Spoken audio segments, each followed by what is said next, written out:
these are how the hams come in. These are really nice, high quality hams, and they come in wrapped like that. And when they come in, you want to put them in the refrigerator. When they come in like this and they're all sealed, they're good for like 3 months. So they don't need to be frozen right away. The whole ones that are still in the original wrapping can be left in the refrigerator. Then as they are used, they're cut open, and then each one is cut into 4 pieces like this. 3 of the pieces are going to get frozen and put in the freezer, and the last one, see how these are all wrapped up, and then the last one is going to be sliced. The only thing to bear in mind is you want to slice against the grain instead of with the grain. If you slice with the grain, which in this case, this is with the grain, see the grain going like that. So if you slice it like this, it's going to be stringy and tough. And if you slice it against the grain, it's going to be much more tender.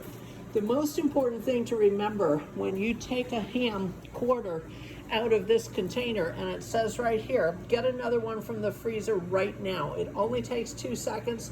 When you run back here to the refrigerator and grab the last one out of here, get a new one from the freezer and put it in there right away.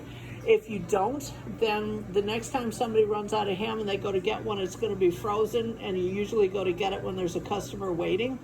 So if somebody comes to get a ham with a customer waiting and it's frozen, that's a big, huge problem. So always make sure that you get the ham right away. So this is how they come. Cut them into quarters. Cut one of the quarters into servings and weigh it. The weight per portion is on the sandwich par sheet.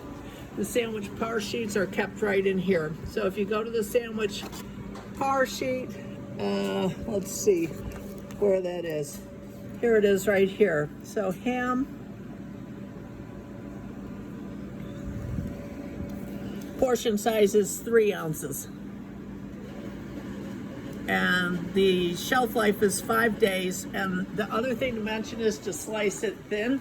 A couple of times there's been like big, huge slices. People want it as thin as you can get it. And then the last thing is when there's big fat things like that, trim them off with a knife before you cut this, because they'll go through several of them.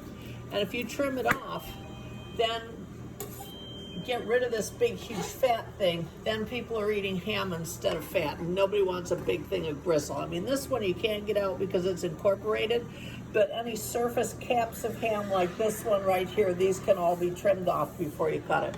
That's all there is to it. It's great ham. Make use of it. Thanks for watching.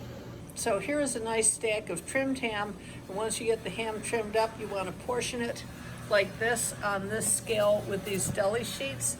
So what we're looking for, remember, is 3.5 ounces. So you just want to, don't get overly carried away, just like about 3.5 ounces. So there's 3.5 ounces right there. Just take it and drop it into there. So build this up with maybe 6 in it. So another one just over there. And then you want to remember to, see, that's close enough. You want to remember to wash your hands before you do this, or wear gloves, or both. So that's all there is to it. That's how they're portioned up. Then once they're done filling this tub, and just cover the tub unless you're needing to put it in the thing right away. And don't forget to date it. So you want the date on the long side. See, this way is longer than this. If you put it on the short side, then when you're checking dates in the case in the morning, you have to lift it up and look on the side. So do it on the long side right there. Just a little date. That's all there is to it. Thanks.